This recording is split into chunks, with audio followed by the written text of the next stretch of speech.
Welcome to our posts. Today we will see stories of r/Pettyrevenge. Guess what happens when you write up your best employee after he came in to help on his day off? Not my story, but recently happened to a friend of mine. Personal details omitted obviously. My buddy Steve has worked at a small business for over 10 years. Most of his time there has been pretty alright, but recently it has become a remarkably worse place to work. Steve is the most senior employee outside of management and by far the most productive.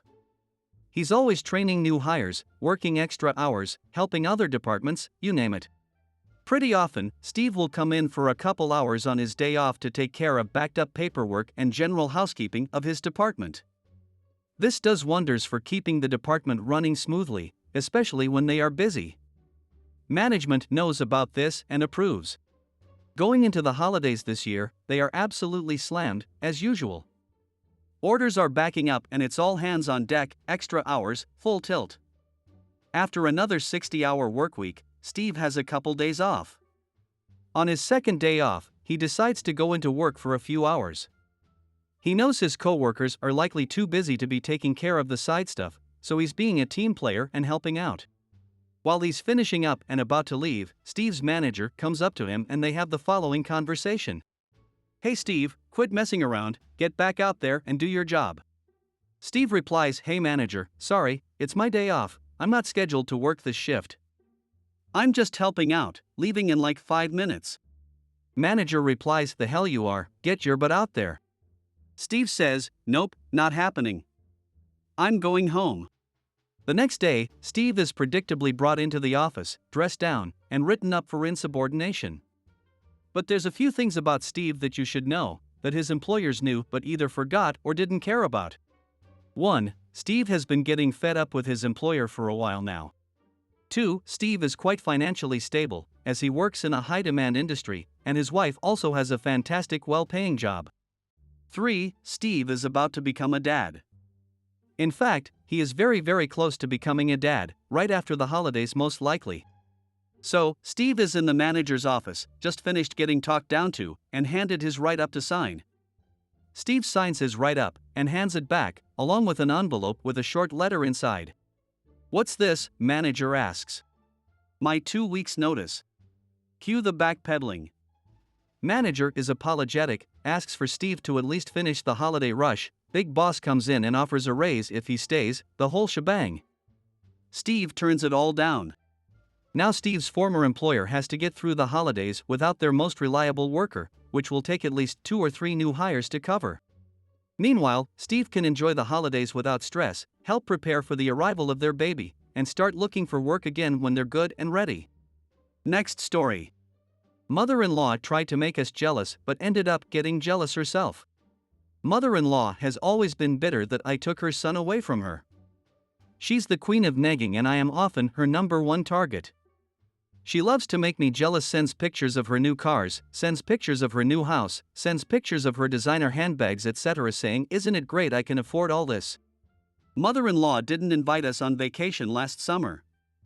She invited and paid for her other son, his GF, and the GF's sister to go. She bought them designer souvenirs and sent us pictures every day of their vacation, captioned, "I bet you're so jealous." Not 3 months after she excluded us from her vacation, my parents invited us on their vacation. We accepted. Mother-in-law was furious. Jealousy is not a good look on her. She threw a tantrum saying that she was losing her little boy and that she wanted to be the best mom in the world. She was so jealous that my mother is getting more attention than her. She cried about how she never sees us and how we've always shown blatant favoritism towards my parents. The best bit of all this, it was at this moment, so decided to tell her that we are moving 5 hours away, to my parents' city. Next story. I tipped my ex-friend and bully as petty revenge. To start, this girl and I were best friends the first half of high school. However, something changed in her. She became depressed and suicidal because she was being severely bullied online. I reported what she told me to both the school counselors and her parents, and I told her that I told them. She decided I betrayed her and suddenly became a bully towards me. Ironically, she became friends with the girls who bullied us both right after. She later found out they were the online bullies too. My first job was front end at a restaurant and she knew when and where I worked.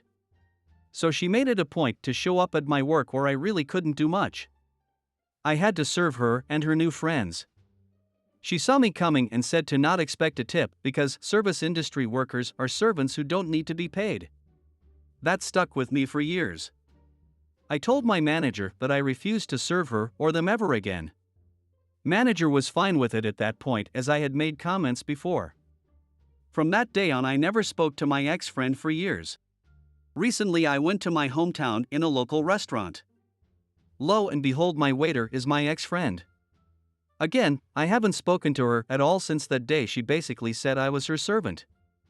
I decided to get petty revenge by killing her with kindness. I was polite, but never acknowledged that I knew her. She kept saying she swears she recognizes me from somewhere. I kept brushing the question off. Then came the bill. When the receipt for the tip came, I put a note on it that said first and former last name. Do you still think service industry workers are servants who don't need to be paid, with a 100% tip on a $40-ish meal?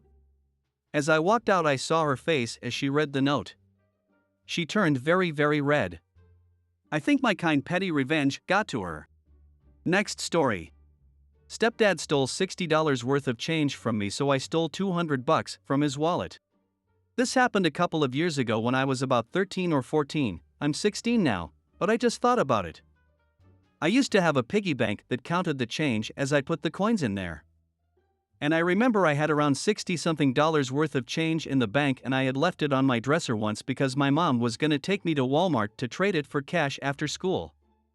When I came back from school the bank was gone and I asked my mom about it and she tells me my stepdad cashed it out himself and that he would give me the cash back, and I'm like, okay. About 2 weeks go by and I never got the cash back, so I start asking about it and my mom says he kept the cash because it makes up for all the haircuts and gifts he has got me. So one day when he came home from work we were gonna have a barbecue anyways, so he was outside and he had his wallet and phone on the table outside. He carries a lot of cash, so I waited for him to go back inside and I took $200 from his wallet and went back inside to my room and I hid it in my sock drawer. I remember him asking me and my mom what happened to the money, and my mom didn't believe that I would steal from him, so she just said that the wind probably blew it away because his wallet was outside. My middle school was right beside a shopping center that had Starbucks, Chick-fil-A, and Wendy's, so every day when the bus would drop me off, I would go to any of those places for breakfast until my $200 ran out.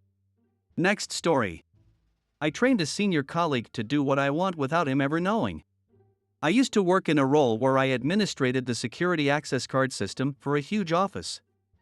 An obnoxious colleague used to take a shortcut from the lobby through a meeting room and out the other side to his desk, but in doing so he would leave the meeting room's entrance door open, which would sound an alarm once he had left the area.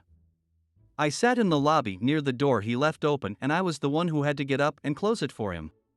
He didn't respond to polite requests to stop, so I disabled his access pass, but only on the second door, which is closest to his desk. He'd walk through the meeting room, get 6 feet from his desk, and be declined by the door. This caused him to have to walk back to me to ask if something was wrong with his access. I'd ask him to close the shortcut door he'd opened, alarm now sounding, and he always did. Then I'd act confused and say, "Why don't you try it on that other door over there?" and direct him to the proper entrance to the office area, which had a mysterious 100% success rate for letting him through. I simulated an intermittent technical error by deactivating his card and then reactivating it for well over 12 months, and I acted dumb anytime he questioned it. I've asked ICT about it, but nobody knows, mate. Who knows how these systems work? Sometimes he would forget his personal pass and I'd issue him a visitor pass and disable that on his shortcut too, which added an extra layer of obfuscation. Sometimes I'd allow him to use his shortcut and I'd happily close the door behind him, knowing that it was all part of his education. Eventually, he learned that it was always quicker to walk straight to the proper entrance, and he stopped taking the shortcut and stopped leaving the alarmed door near me open, and he never found out that I trained him. Next story. Bothered by men's health awareness? Get branded a transphobe. Coworker recently committed suicide and the whole department was called for a talk on men's mental health. Our work is a high-stress and high-stakes environment. The men were given a piece of chocolate and a pamphlet containing mental health resources and crisis hotlines. Most everyone thought this was a kind gesture, except for one coworker. She was very vocal about her opinion that men were responsible for their suicides, and that women were often the victims of male mental issues. We can call her Susan. No one wanted to contest Susan, partly because she was in HR, partly because it was the end of our shift, but I couldn't keep it in. Our coworker that had committed suicide was a trans man.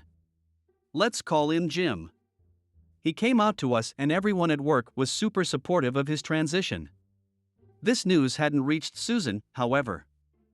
I myself wasn't super close to Jim, we had gone for a beer a few times, but I was notified by his sister who had sent a message to his most recent contacts. As Susan was finished ranting, I called her a transphobe.